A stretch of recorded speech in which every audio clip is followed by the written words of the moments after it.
To my dearest friends, I'm honored to welcome you back once more for a retelling of a most infamous tale, which many of you may very well remember from your darkest of nightmares.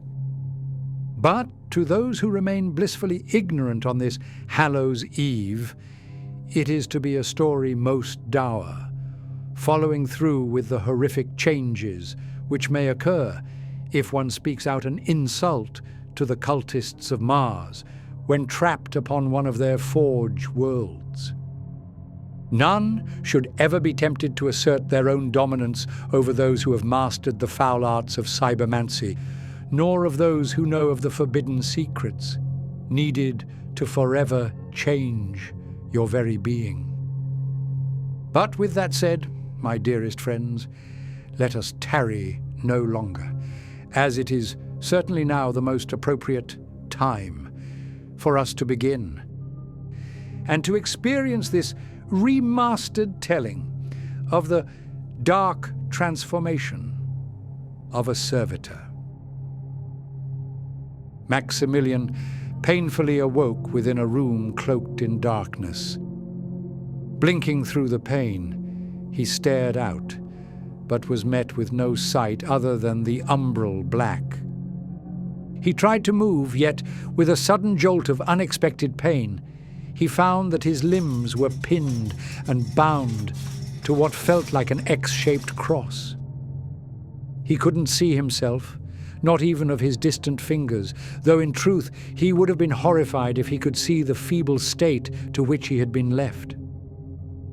Purple bruises blossomed over his body. He felt where blood had dried against his chin into a cracked shell, and the burns. By God, the burns were excruciating.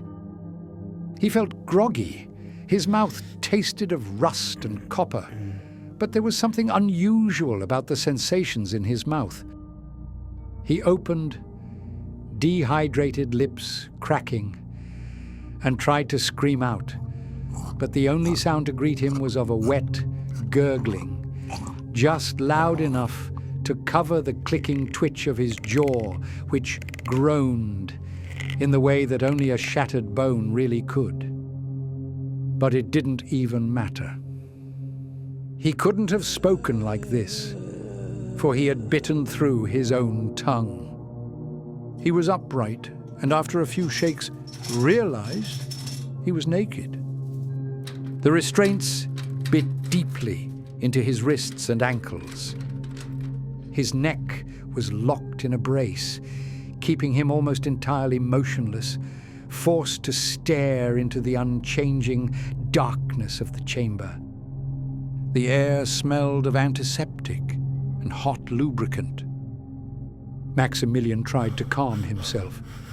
He had no real way of knowing the date, nor even of the time, but surely someone would come looking for him. He was a minor noble of House Baradan, but damn the rank! He was from a landed imperial family and held an indisputable link to the planetary governor back home. Surely they would come. Surely he hadn't been forgotten. His thoughts were cut short by the sudden blare of a blinding light. Wall-mounted signals lit up throughout the chamber, relatively dim to most. But to Maximilian, they burned into his retinas as surely as though someone had pressed a flame against his exposed eyes. As he adapted to the luminous affront, he looked around to see what was clearly some type of prison cell, or perhaps even a torture chamber. From what he could see, it was a relatively small space. The walls were cluttered with medical apparatus, a servo arm clamp on one side, and a Medicaid mechadendrite on the other. No one else was in the room but him. He was alone, strung up and exposed in the nude, battered and broken, bruised and burnt. This moment of self-reflection promptly ended, as a mechanical hiss sliced through the silence. A wall slit opened with agonizing slowness, grinding and clunking as metallic gears spurred into life. Through the open doorway, Maximilian saw a single figure, haloed by red lumen lights, and without thought let out a fearful moan. His voice sounded strange, without his tongue. The servitor gazed blankly at him, struggling under the weight of a curved metal plate, held between its two robotic arms. It approached him with faltering steps. It might have been a female once. He mused that there was something feminine about the tuft of dead hair reaching down from its shoulders, spilling from the right side of its decrepit scalp. It did not respond to his muffled pleas. But then the light was occluded again by a second figure. This one, taller and with a more confident stature than the last, was not an abomination, but a tech priest, a scion of Mars, and servant to the sacred Omnissiah. Striding into the gloom, it began to rapidly type away on the Medicaid apparatus, while a long mechadendrite unfurled from its back and briefly connected with the blank-faced servitor. It only lasted a moment before the priest abruptly withdrew the mechadendrite arm, clearly having passed along what data was necessary for the coming procedure.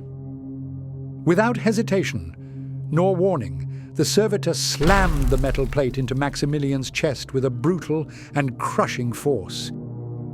He wanted to recoil, but to where? All the energy of the strike was transferred to his feeble torso, cracking ribs, splitting skin, and prompting him to cough up a bloody wad of phlegm, dribbling down his chin to splat against the ground below. He would have doubled over if not for the cross. The tech priest then advanced. In its hand was an electrodrill, its whine rising to a fever pitch as it whirred into life. Maximilian's mind shattered into flares of agony as the plate was drilled into his living flesh. He felt his skin corkscrew away as each screw bit through skin, then muscle, before finally anchoring itself into bone. The sensation was agony. One at a time, his shoulder blades were pulled inwards, caught on the screws, as they became intimately bound to the metal plate. Some of his ribs were then screwed in place, flexing and bending, but the broken ones gave way, only fracturing to a greater extent, too weak to retain any form of necessary structure nor function. A mechanical limb descended from the ceiling like a spider on its thread as a syringe tip punched into his neck. His vision, once swimming in agony, suddenly returned to sharp focus as the concoction of life-saving chems was pumped into his bloodstream. The pain disappeared, but only for the briefest of moments, then returned, hotter and somehow worse. He felt his blood swim from the holes drilled by the tech priest, running like crimson lubricant between his flesh and the plate. Another servitor stepped forward, this one bearing a saw blade, its teeth dull and mottled with old blood and grease. The priest took it without a word. Just as the pain began to overtake him, and just as he felt his consciousness falter, Maximilian was pulled back into the waking nightmare as another shot of revival stims was pumped into his exposed neck. He was thrust back into the cruel lucidity, just in time to feel the blade kiss his shoulder. The saw buzzed into life. Maximilian thrashed as much as the restraints allowed, but it was useless. The blade tore through skin and flesh like it were damp paper, then shrieked against bone, spitting out ribbons of heat-slicked meat to be cast across the floor. His body jerked violently as the saw chewed deeper, vibrations traveling up through the metal cross. He howled, a futile cry against what was most assuredly now inevitable. His ligaments were torn to threads. Tendons snapped from the strain, and no amount of mechanicus stims could dampen the agonizing sensation. Then, as the saw ceased in its whirring, he heard the wet sound of his arm slapping against the floor. His blood, hot and fast, painted the leftmost servitor's legs and pooled underfoot. The tech priest, still absorbed in its typing, didn't even turn as a third servitor approached. Its mechadendrite arm extended once again, this time collecting a crude and grubby bionic. Finally stepping away from the Medicaid terminal, the priest rapidly closed the distance to Maximilian and now took on more of a practical role in the terrible procedure. Mechanical limbs extending from its back pinched at Maximilian's exposed flesh, cleaning his shoulder stump of bone dust and skin fragments as the blood continued to flow in thick and steady bursts.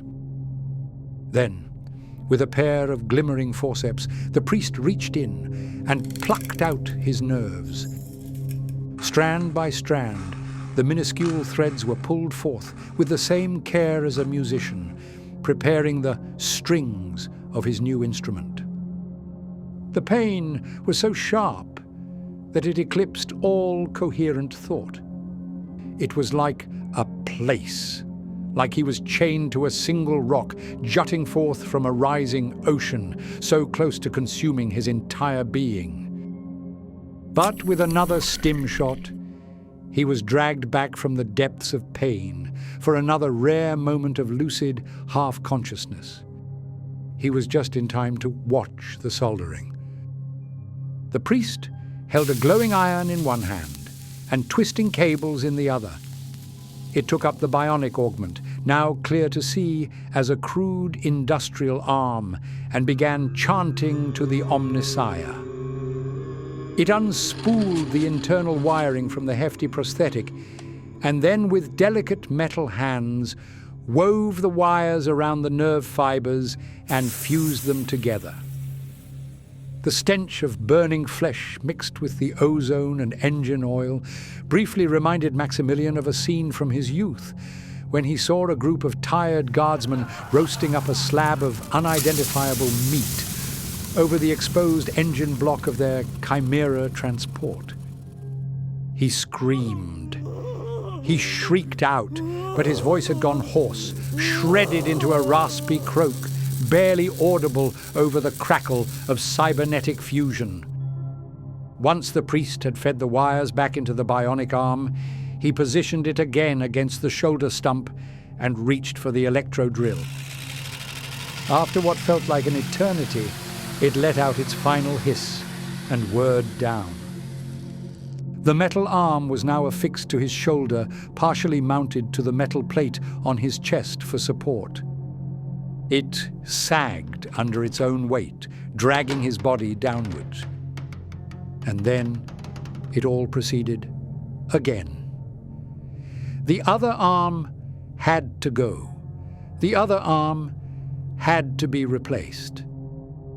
He thrashed harder this time, tried to wrench himself free, but the mechadendrite jabbed him again, and the world violently spun sideways. He was locked in his body, a prisoner behind his own eyes, as the process repeated, the saw, the tearing, the pop of bone, and snap of sinew. When the right arm fell, it dragged a coil of skin with it. But the pain never dulled, and the ocean of this other place was now up to his neck once more. He hoped that when it finally swallowed him up, that everything would cease. But a part of him knew that it was foolish now to hope. His right side was numb now, not from the chems, but from the collapsed nerves. It was a welcome reprieve from the pain. This bionic replacement was worse, being bulkier and even more grotesque than the one on his left, itself an ill-fitting mockery of a limb. It shuddered slightly as the priest wired it in, as though it rejected being bound to this hideous host. By the time it was bolted in place, Maximilian had stopped making sound. His breath was a broken wheeze. A scarlet froth bubbled at the corners of his mouth. Somewhere, distantly, he remembered the name Maximilian.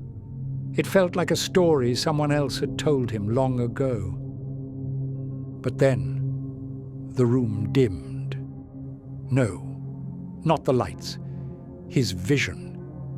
He was tunneling into total darkness. The tech priest, a dark silhouette now, leaned close, examining the monstrous frame it had constructed. It pressed down on the bionic limbs. The pressure made Maximilian's ribs grind against the plate, now slick with his own fluids. He tried to recoil, but of course there was nowhere to go. Then another injection. But his vision still faded. The ocean was rising too fast for conventional medical stims to respond.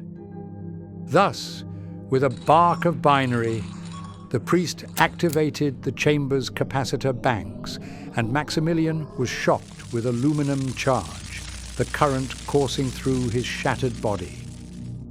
He spasmed and convulsed as the electricity racked him. He spat out another spray of fizzing blood, now shocked awake once more. He felt something in his spine pop. His eyes rolled up. But his consciousness was jerked back into the moment by the sheer agonizing stimulation. He truly wished to die, but he was not allowed. Then the priest reached down and took his legs.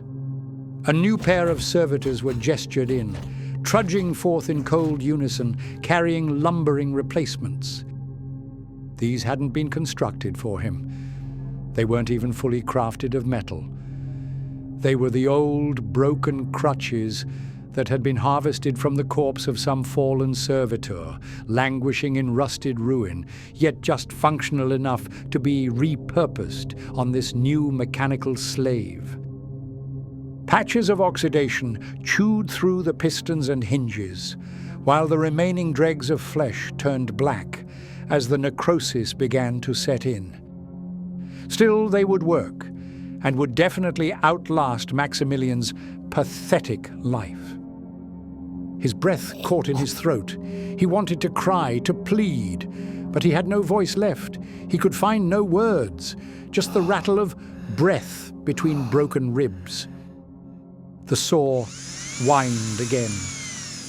He felt his left thigh rupture beneath it. The pressure in his hip socket gave way like a rotten joint torn from a carcass. He choked on the pain, vomited blood across his metal chest. It sizzled where it landed, the fluids still chemically reactive from the heavy doses of revival stims. Then the right leg was taken. The saw stalled once. The bone was too dense. No matter, though, it restarted with a deeper pitch, hacking this time rather than cutting. By the end of it, he was no longer reacting. There were no screams. There was no struggle, just a reactive tremble, and a constant bleed from what little of his original organic body still remained. The replacements were jammed into his pelvic girdle with more violence than care. There was no attempt to balance nor align them. The priest soldered the wires into his exposed marrow, chanting all the while to invoke some Martian blessing. And then came the shears. The servitor to his left stepped forward. Its hands had been replaced with pincer-like surgical instruments. One of them clicked open once. Maximilian tried to move. The clamps held him firm. The pincer closed. It was a sharp tug, a white-hot shock. He heard it before he felt it, as a wet sound, like a butchered chunk of meat slapping against cold tile. The pain arrived a breath later, volcanic and searing. It stole the last breath from his lungs. The remains of his manhood lay in a pool of blood at his feet, promptly swept up and discarded like waste. He blacked out, but they would not let him rest. Another stim, another pulse of luminous agony to drag him back into the prison of his body. He awoke with a gasp and a crushing weight. His limbs, inhuman and monstrous, sagged heavily against the restraints, tugging away at his joints. But the exoskeletal girders mounted on his chest were now complete, bolted deep into his spine and hips. The frame had grown to sprawl over his ruined form, like the machine was overtaking him. This was pure agony, and it was anything but a good pain. Gawking down, he was dumbfounded. He could no longer tell where flesh ended and machine began. The tech priest stepped back, tilting its head. It was inspecting him, perhaps admiring its work. No. There was no pride in its posture, no curiosity. This was only the cold acknowledgement that the job was done. The same look a butcher gives to the fleshless carcass of a freshly dressed animal. Maximilian tried to lift his head. It took all his will, all his remaining energy to peer above that rising ocean of pain. A small, wet grunt escaped his throat. The priest took his chin in a gloved hand and turned his head from side to side. Bone cracked audibly. Now it was time for the final piece. A mechadendrate uncoiled from beneath the priest's robes, a thin, needle-like appendage, segmented and alive. It slithered towards Maximilian's face. He still wanted to scream, still wanted to run, but this body was no longer his. The needle found his nostril, pierced it, wormed upwards. His eyes rolled in panic. The pain was sudden, sharp, yet undeniably precise. He felt it behind his eyes, pushing inwards, probing deeper into the recesses of his mind. It reached his frontal cortex. He saw stars. Then the world went dark. The priest made a few small snips, tiny severings, like cutting the strings of a marionette. Maximilian's eyes went still. The ocean disappeared. The pressure vanished. The fear drained away. The self unraveled. Then, with a final cut, Maximilian never thought in words again. Let this tale serve as a warning. The cult Mechanicus does not forgive those who explore the path of tech heresy, nor do they forget the insults of those who see themselves as more worthy than of the Martian breed. They hold almost as great a reach as the fabled Inquisition, and they will not hesitate to add another pathetic meatbag to their long parade of automatous servitors. But with this, my dearest friends, we have now come to our end. Thank you all for listening to this tale of horror in its entirety, and I do hope that you enjoyed our little nightmare together. But in any case, for now, I must leave you once more, and so as I go and leave you all for another week, I will wish you all with a very warm goodbye. Hello everyone. I just wanted to give another huge thanks to both A Vox in the Void and Stephen Duxbury for allowing me to produce a rendition of their work. For those of you who don't know, This story is an abridged and slightly edited version of the fantastic Abomination video on Vox's channel, which I've linked below. But I would highly recommend that you all watch the original, as it's still one of his best performances on what I personally see as being a standout piece of 40k horror. I've also included links to Stephen Duxbury's pages, who authored the original story, including a link to his own YouTube channel, Archive of Terror, where over the last year he's been producing his other stories into really excellent videos. If you enjoyed the original Abomination story, then you should absolutely watch his sequel, The Second Abomination, which continues the tale from where it left off and brings everything to a far darker conclusion. Anyway though, thanks again to the both of you for kindly letting me use your work on this project, and thank you to everyone who watched. I hope that you all enjoyed, and I really hope that you go and check out the originals.